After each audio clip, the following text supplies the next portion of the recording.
10, 9, 8, 7, pressures are good, 6, 5, 4, 3, valve timing nominal, 2, 1, we're good to go, lift off. 5,000 miles, no excessive vibrations. 10,000 miles, temperatures are good.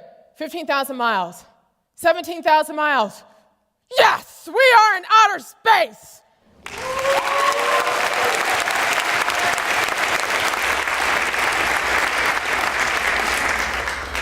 That was me, an award-winning rocket scientist sitting in mission control. I helped successfully launch Discovery, Columbia, Atlantis, and Endeavour space shuttles. Thank you.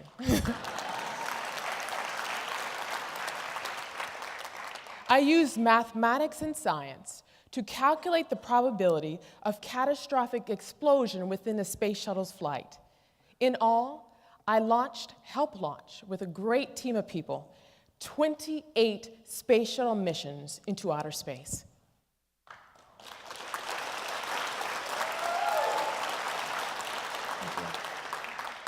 Now I can stand here and tell you how great it was to launch from the mission control.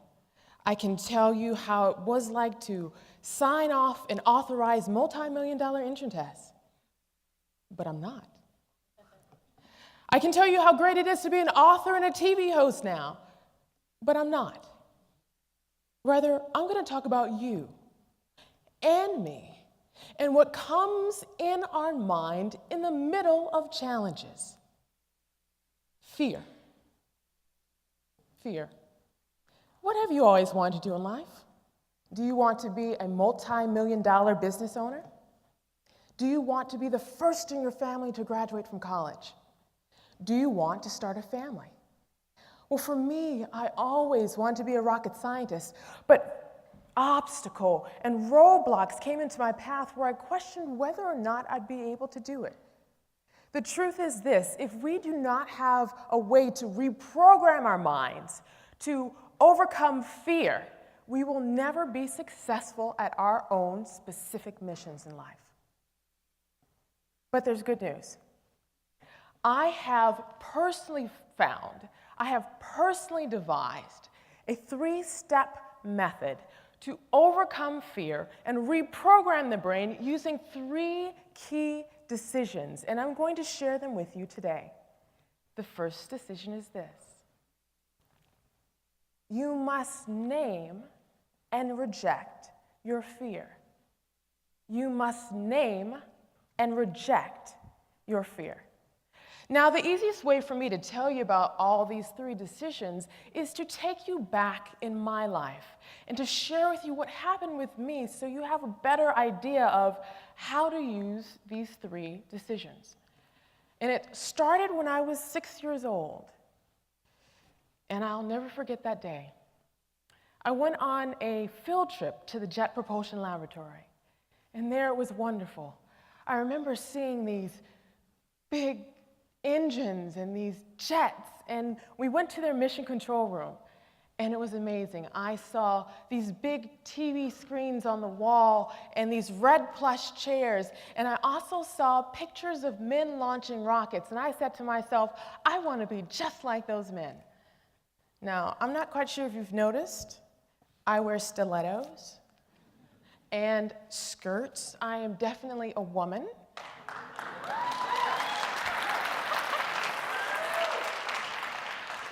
And that didn't stop me. I wanted to be just like these men. But obstacles came into my path. Now here I am, 10 years old, in the middle of a 5th grade class, and right next to me is a boy who's also 10, and he has been recruited into a gang. He and I get into arguments quite regularly because, frankly, I don't know the power of my words at this age.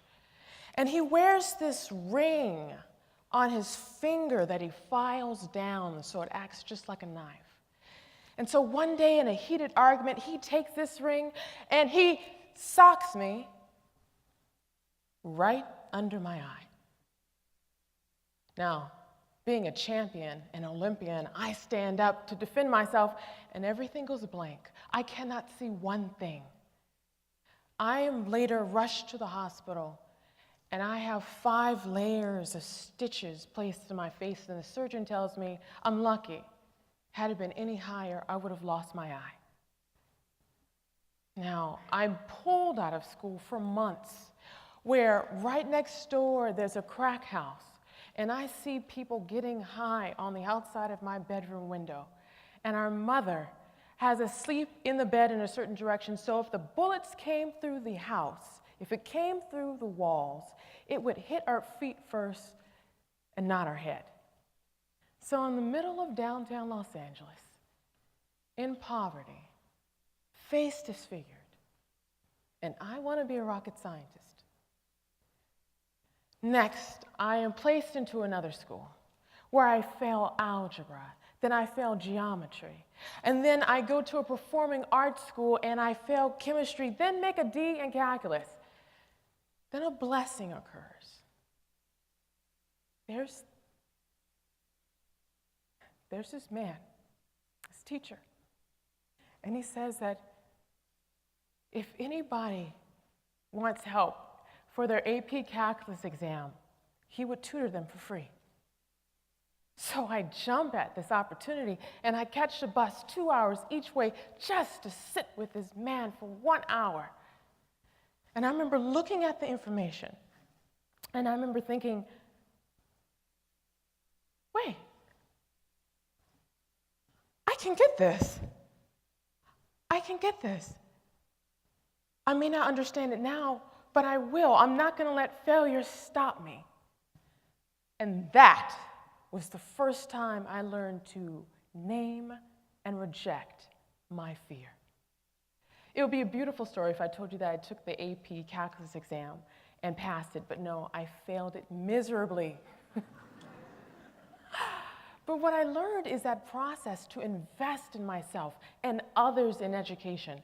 I took those skills and graduated at the age of 16 from high school, and then later applied those skills to the university I attended, where I tutored thousands of people in mathematics through educational group programs. And I and other people learned to name and reject their fear.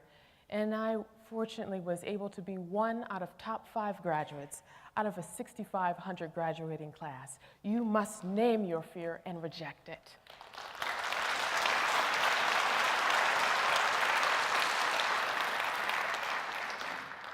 The second decision is this.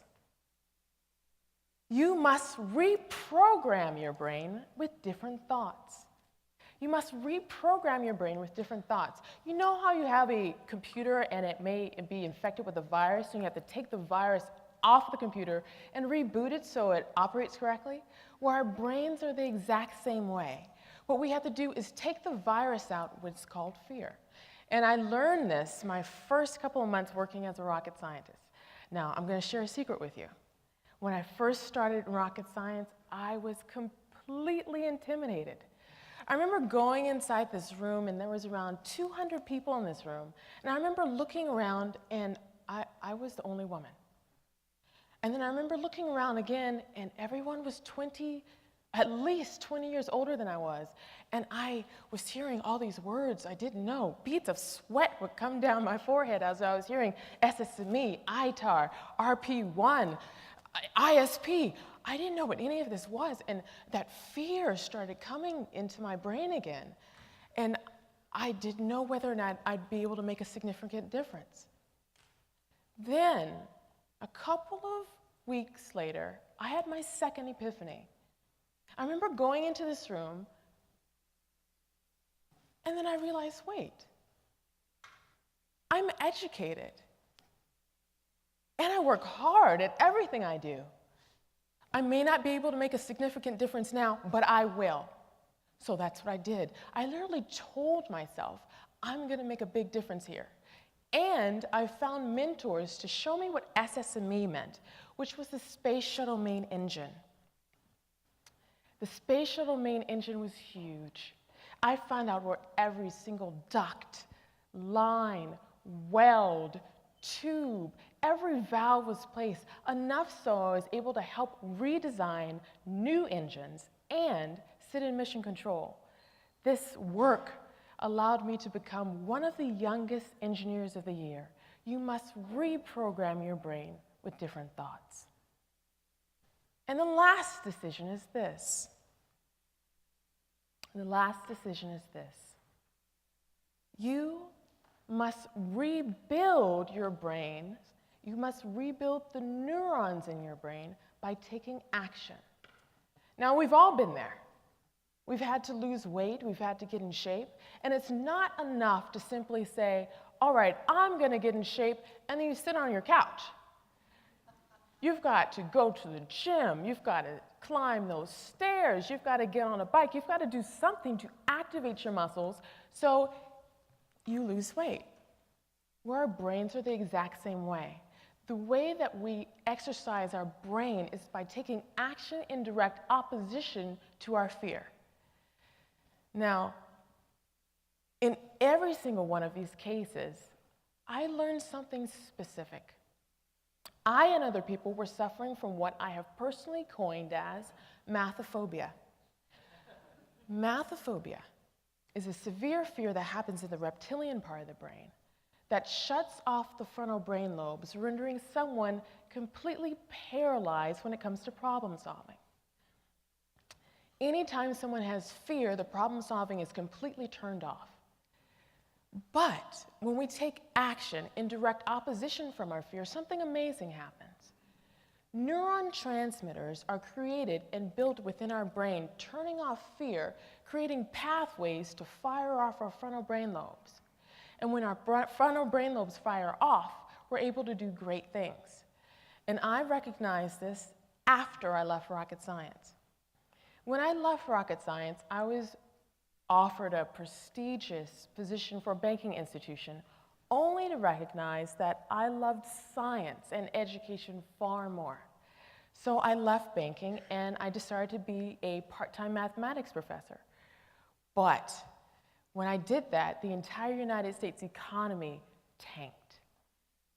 Nobody was hiring. And here I was, underemployed, struggling to pay my bills. And I almost let fear stop me again. But this time, I was armed with all these experiences, and something different happened this time. I remember sitting there, thinking, what am I going to do? And then I had my latest realization. Wait, I'm talented. If no one is hiring, why not hire myself? So that's what I did. I hired myself. I created my own educational entertainment company. First, I created my website with all the cool different science, technology, engineering, and math videos. Then what I did is form the company specifically. I had to find out the difference between the S corporation and a C corporation. Next, what I did is I hired tutors. Then I wrote a book. Now my team and I are creating educational TV shows for network programming. I didn't know how to do any of this. But in that process of learning to become a beginner again, what I was doing is turning off the fear in my own head, creating neuron transmitters in my own brain, firing my frontal lobes, allowing myself to be creative and creating opportunities. So, if there's one thing I want you to remember today, it's this. You can reprogram your brain to override fear if you name and reject your fear. Reprogram your brain with different thoughts and take action in direct opposition to your fear. If you do all these three things, guess what? You can do anything you set your mind to, even become a rocket scientist.